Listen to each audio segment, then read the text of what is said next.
ज्ञानवापी और श्री कृष्ण जन्मभूमि विवाद दोनों ही राष्ट्र स्तर के मामलों में शुमार है, लेकिन अब ज्ञानवापी और श्री कृष्ण जन्मभूमि केस में हाईकोर्ट के वकील सौरभ तिवारी को डर सता रहा है। सौरभ तिवारी ने वाराणसी के लंका थाने में अपनी जान को खतरा और घर पर हो रही रेकी की रिपोर्ट दी है। देखा कि एक मोबाइल की टॉर्च जैसी रोशनी जली। मैंने कहा कि क्या संदिग्ध गतिविधि है। मैंने दूर से वॉच किया तो उसमें से 4-5 लड़के निकले। तो मुझे लगा कि यहीं शराब वराब चाहे घर से बच के सब पीते होंगे, ऐसे ही कुछ। तो मैं बहुत वो नहीं किया। फिर मैं देखा कि चेहरे बदलते गए, लोग आते गए। मैंने 22 तारीख की शाम लगभग 6 बजे मैंने फोन किया और मेरी बात हुई चौकी इंचार्ज नगमा है, लंका थाना जो है उसके। तो उनको मैंने कहा कि आप फैंटम भेजिए और मैं वाचफुल हूं और उसमें से पकड़ा जाए, क्योंकि ये एक बहुत ही गतिविधि संदिग्ध है। इतनी रात में 7:30 बजे, वो भी उसने गाड़ी में अलग अलग लोग आ रहे हैं।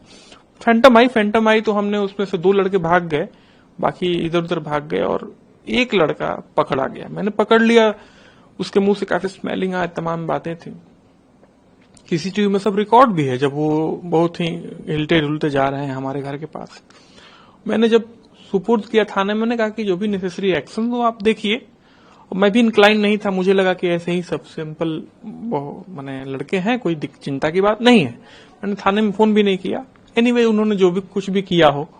फिर मैं 23 को मैं श्री कृष्ण जन्मभूमि वाद ऑनरेबल इलाहाबाद हाई कोर्ट में था, तो वहां पर था। एक और दूसरा भी मामला था, तो मैं दो मामलों में आर्गुमेंट के लिए मुझे करना था।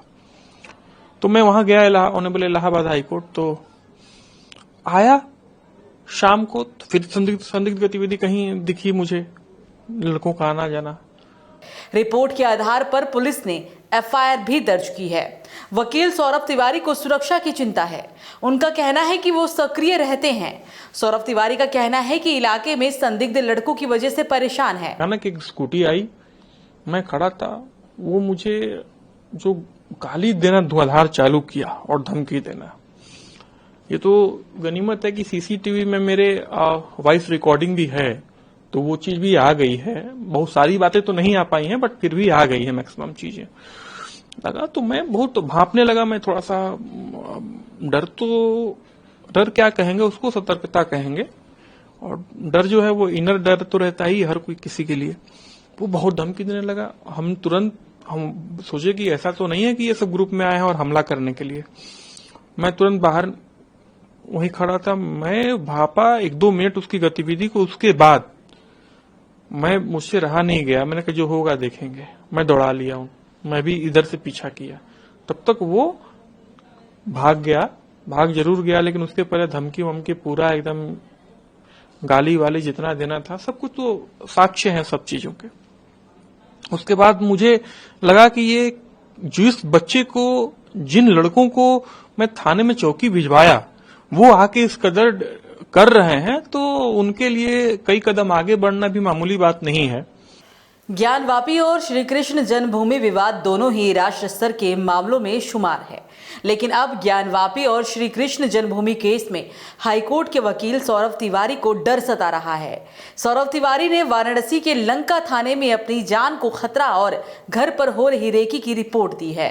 रिपोर्ट के आधार पर पुलिस ने एफआईआर भी दर्ज की है। वकील सौरभ तिवारी को सुरक्षा की चिंता है। उनका कहना है कि वो सक्रिय रहते हैं। सौरभ तिवारी का कहना है कि इलाके में संदिग्ध लड़कों की वजह से परेशान है। वहीं रेखा पाठक उन 4 महिलाओं में से एक है जिन्होंने ज्ञानवापी में सर्वे के लिए याचिका डाली थी, लेकिन आजकल रेखा पाठक का परिवार भी दहशत में है। डर इस बात से है कि उनके घर के बगल में ही पाकिस्तानी जासूस तुफैल कई सालों से डेरा जमाए हुए था। तुफैल के पकड़े जाने के बाद से रेखा पाठक का परिवार दहशत में जी रहा है। रेखा पाठक का परिवार अपनी सुरक्षा की गुहार भी लगा रहा है। उनका कहना है कि सुरक्षा दी जानी चाहिए, क्योंकि वो भी खतरे का सामना कर रहे हैं। इन लोगों को डर है कि सारे पाकिस्तानी जासूस हर दिन देश भर में और काशी में भी पकड़े जा रहे हैं और सारे जगह में मतलब धर पकड़ शुरू हो गया है जासूसों का। और उसी उपरांत हमारे मोहल्ले में हनुमान फाटक आदमपुर क्षेत्र में तौफल मोहम्मद नाम का एक शख्स पकड़ा गया, जिसको हम लोग बचपन से देख रहे थे। उसके परिवार को हम लोग जानते थे। हम लोग को ये नहीं मालूम था कि ये जासूसी कर रहा है हम लोग का। अब बताइए, ज्ञानवापी में जासूसी कर रहा है, ज्ञानवापी का वीडियो बना के भेजा है, तो हमारा भी वीडियो बना के भेजा होगा। हमारे घर पे हम कहाँ रहते हैं, कहाँ नहीं रहते हैं, तो उसका भी वीडियो बना के भेजा। हमको तो और डर है, हम तो कल से घबरा गए हैं। हम अपने गेट के दरवाजे, सीढ़ी के दरवाजे सब बंद करके मैं घर में रह रही हूँ। हो सकता है कि कोई न कोई किसी रूप में आ जाए और हमको मतलब मार के चला जाए, तो क्या करेंगे हम। इसीलिए हम सीपी सर को एप्लीकेशन लिखे हैं, कल हम उनके पास जाएंगे देने के लिए कि हमको सुरक्षा दिया जाए। हम लोग को कंटिन्यू 3 साल तक सुरक्षा दिया गया था। पिछले साल मोदी जी का इलेक्शन था, उसी समय से हम लोग को सुरक्षा हटा लिया गया, ये कहकर कि सुरक्षा आप लोग को मिलेगी, इलेक्शन के बाद मिलेगी, तब से हम लोग को सुरक्षा नहीं मिली है। बहुत ही आश्चर्यजनक है और डर ने हमें पहले से कहीं ज्यादा सतर्क बना दिया है।